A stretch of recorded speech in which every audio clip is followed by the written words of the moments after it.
ফেসবুকে একটা পোস্ট দেখে এ ব্যাপারে কিছু কথা না বললেও নয়।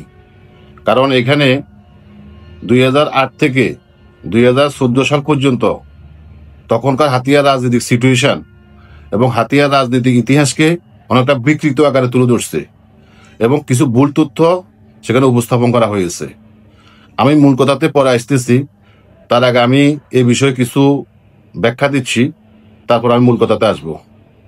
2008 সালে আজিম সাহেব স্বতন্ত্র এমপি নির্বাচিত হয়, কিন্তু আজিম সাহেব কিন্তু এককভাবে শুধুমাত্র বিএনপির বোর্ডে এমপি হওয়ার সুযোগ ছিল না।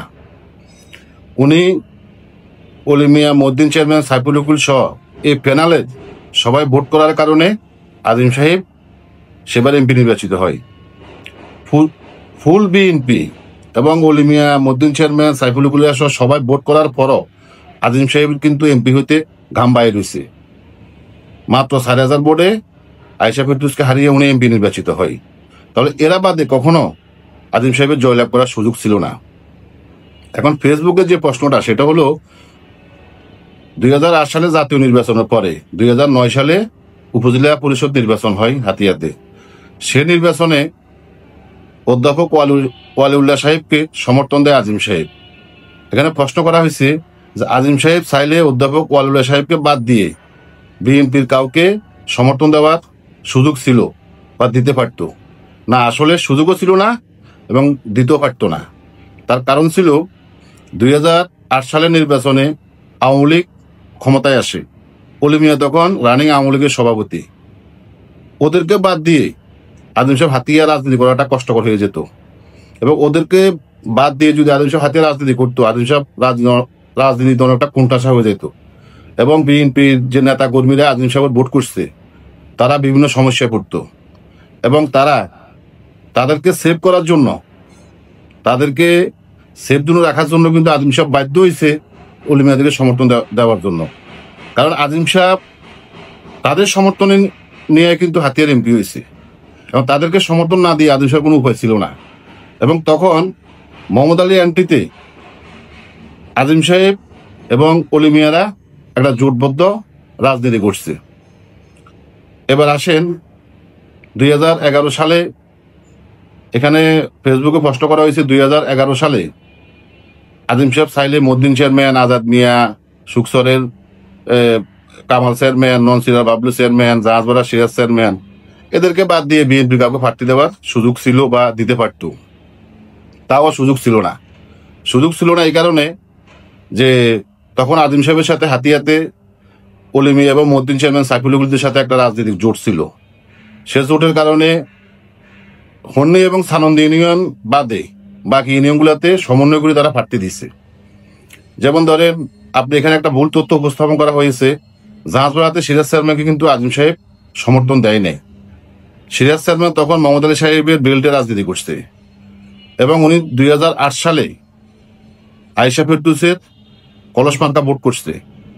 2011 সালে ইউনিয়ন পরিষদ নির্বাচনে উনি মোহাম্মদ আলী প্যানেল থেকে চেয়ারম্যানই ভোট করে, কিন্তু নির্বাচনের পরে নিজুমদ্বীপ ইউনিয়নকে কেন্দ্র করে ওনার সাথে একটু ভুল বুঝাবুঝি হয়, যার কারণে মোহাম্মদ আলী সাহেবের সাথে সিরাজ সাহেবের একটা গ্যাপ সৃষ্টি হয়। যাক, সেটা অন্য হিসাব। কিন্তু সেখানে ভুল বলা হয়েছে যে তখন কিন্তু 2011 সালে ইউনিয়ন পরিষদ নির্বাচনে জাহাজপাড়া থেকে আজিম সাহেব সমর্থন দেয় কালাম চেয়ারম্যানকে এবং তমর্জি থেকে দেয় আলাউদ্দিন বাবু সাহেবকে। তখন নিজুমদ্বীপ ইউনিয়ন থেকে আজিম সাহেবের প্যানেল থেকে মনোনয়ন দেওয়া হয় সম্ভবত ইব্রাহিম পার্টিকে।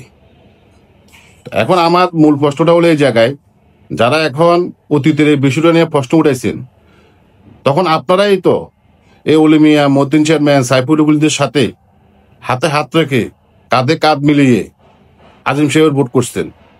আপনাদের বিএনপির প্রার্থী ছিল সাকাত মিয়া, আপনারা তখন বিএনপির প্রার্থীর ভোট করেন নাই। 2014 সালে বিএনপি ভোট বর্জন করে, কিন্তু আপনারা হাতিয়ার বেশিরভাগ বিএনপি তখন এই অলি মিয়া, মউদ্দিন চেয়ারম্যান, সাইফুল হকুল বা এই আওয়ামী লীগের এই বেলটার সাথে, এই প্যানেলটার সাথে হাতে হাত রেখে কাঁধে কাঁধ মিলে কিন্তু আমির মিয়ার ভোট করছেন। আমির মিয়া কিন্তু আওয়ামী লীগের বিদ্রোহী প্রার্থী ছিল এবং আমির মিয়া যখন স্বতন্ত্র ভোট করে তখন কিন্তু আমির মিয়া ছাত্রলীগের ধর্ম বিষয়ক সম্পাদক ছিল কেন্দ্রীয় কমিটির। তখন আপনারা এই প্রশ্নগুলো কেন উঠার নাই? এখন এগুলা উঠালে তো মানুষ এগুলো জানে রে ভাই, মানুষ এগুলো বুঝে। এগুলা উদ্দেশ্য প্রণোদিতভাবে এই প্রশ্নগুলো ওঠানো হচ্ছে। তারপর আসেন, যদি আজিম সাহেবের সাথে, তালুক মিয়াগোর সাথে বা উলি মিয়া মদ্দিন চেয়ারম্যানের সাথে 2008 থেকে 14 সাল পর্যন্ত রাজনীতি জোট না থাকতো, তাহলে আজিম সাহেবও তার সক্রিয়ভাবে রাজনীতি করার সুযোগ পেত না এবং উনি কোনটার সঙ্গে রাজনীতি করা লাগতো। এবং উনি এদের সাথে জোট থাকার কারণে বিএনপির লোকজন দাপটের সহিত রাজনীতি করছে, বিএনপির অনেক লোকজন কিছু সুযোগ সুবিধাও পাইছে এবং বিএনপির লোকজন বিভিন্ন মামলা হামলা হয়রানি থেকে অন্তত সেফ হয়েছে। আজিম সাহেব তাদের সাথে জোট থাকার কারণে বিএনপির বেশিরভাগ লোকজন সেফ ছিল। এবং আমি একটা উদাহরণ দিয়ে বলি, 2012 কি 13 সাল সাইফুল উকিল তমরদিঘাটে ইজারা নেয়, তখন কিন্তু এই তমরদিঘাটে বেশিরভাগ কাজ করছে কিন্তু বিএনপির লোকে, সুযোগ সুবিধা কম বেশি বিএনপির লোকও পাইছে। আজিম সাহেব যদি সে মুহূর্তে এদের সাথে জোট না করতো, তাহলে বিএনপি এভাবে স্বাধীনভাবে এভাবে সক্রিয়ভাবে হাতিয়াতে রাজনীতি করার সুযোগ পাইতো না। তো এখন এই প্রশ্ন তোলাটা হলো অবান্তর এবং অপ্রাসঙ্গিক। সবাই ভালো থাকবেন। আল্লাহ হাফেজ।